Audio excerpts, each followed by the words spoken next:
Último avistamiento de la San Telmo. 2 de septiembre de 1819. La historia de España está plagada de curiosos incidentes. En este caso vamos a estudiar el destino del navío San Telmo. Un final dramático, que no fue muy halagüeño para sus 644 tripulantes.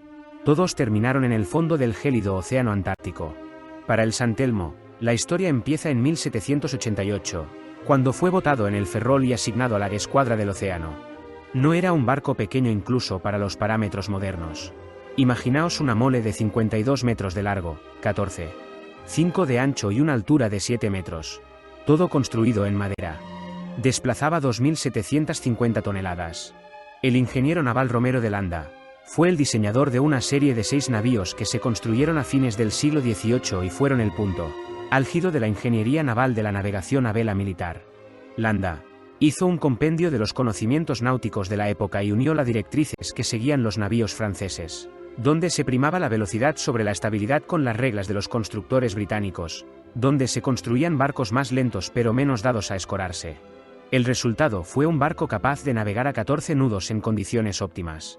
Unos 25 km/h que no son nada desdeñables ni siquiera para los veleros modernos. Los británicos conocían sus características y los 6 de la serie fueron tratados con respeto. El navío no participó en la batalla de Trafalgar, porque se encontraba en reparaciones de rutina durante la contienda, pero después fue utilizado en operaciones conjuntas con los británicos durante la Guerra de la Independencia, fundamentalmente en el Mediterráneo. Después vino el nefasto rey Fernando VII y la sublevación de las provincias de ultramar. Después de una larga guerra en el territorio español, no quedaba casi nada de la antigua potencia naval. Fernando VII no se resignaba a perder el control de Sudamérica, y decidió enviar una escuadra para apoyar la soberanía de las provincias del Pacífico desde el mar. Falto de medios en los astilleros destruidos por el conflicto, decidió comprar 4 navíos de línea a Rusia. La compra fue un fracaso. 3 de ellos se debieron desguazar nada más llegar a la península. Fernando VII insistió apresuradamente y envió una escuadra formada por la nave Capitana San Telmo, las 2 fragatas Prueba y Primorosa Mariana, que fueron las únicas que llegaron al Callao, y el Alejandro, el único buque ruso capaz de navegar. Partieron de Cádiz en la peor época del año, ya que significaba atravesar el pasaje de Oces, o pasaje de Drake, según los ingleses, al extremo sur de América en el invierno austral. Para acabar de complicar la situación, el Alejandro tuvo que volver, ya que era incapaz de afrontar el Atlántico alborotado.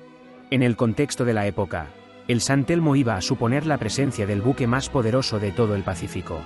Los británicos lo sabían y temían la llegada de semejante mole en una zona donde empezaban a tener intereses económicos. Casi 2 meses más tarde, el capitán de la Armada Británica, Robert Fields, es enviado desde Valparaíso para confirmar las noticias sobre avistamientos de tierras muy al sur, donde podía haber zonas de explotación de focas.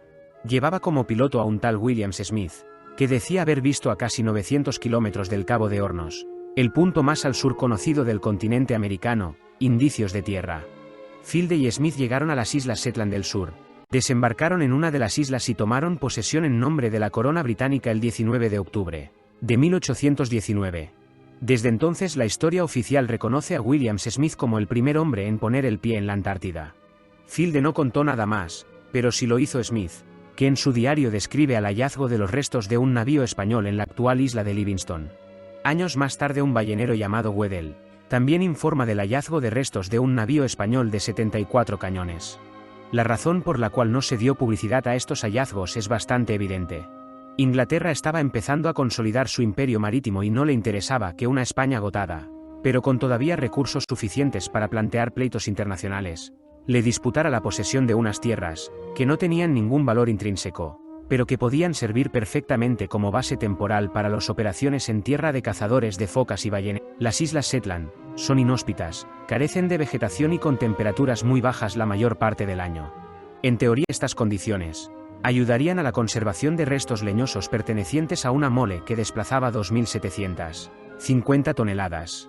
En la práctica, estas condiciones debieron ser el origen de su desaparición. Las islas fueron finalmente la base para los cazadores de focas y estos necesitaban grandes cantidades de combustible para fundir la grasa de estos animales. En un sitio donde no existe vegetación alguna, los restos del San Telmo debieron terminar en los hornos portátiles de los depredadores británicos. ¿Cuál fue el final de los tripulantes? La San Telmo llegó a Livingston en el invierno austral. El equipo que llevaban no era el adecuado para invernar. Puede que murieran de inanición y por el frío, o tal vez lo más probable es que intentaran construir un barco más pequeño con los restos del San Telmo y alcanzar el continente americano. No lo consiguieron. En Puerto Real, provincia de Cádiz, existe una plaza en el barrio de pescadores. Homenajea a los tripulantes del barco del cual toma su nombre. Poco más hay en España en recuerdo de aquellos esforzados marinos.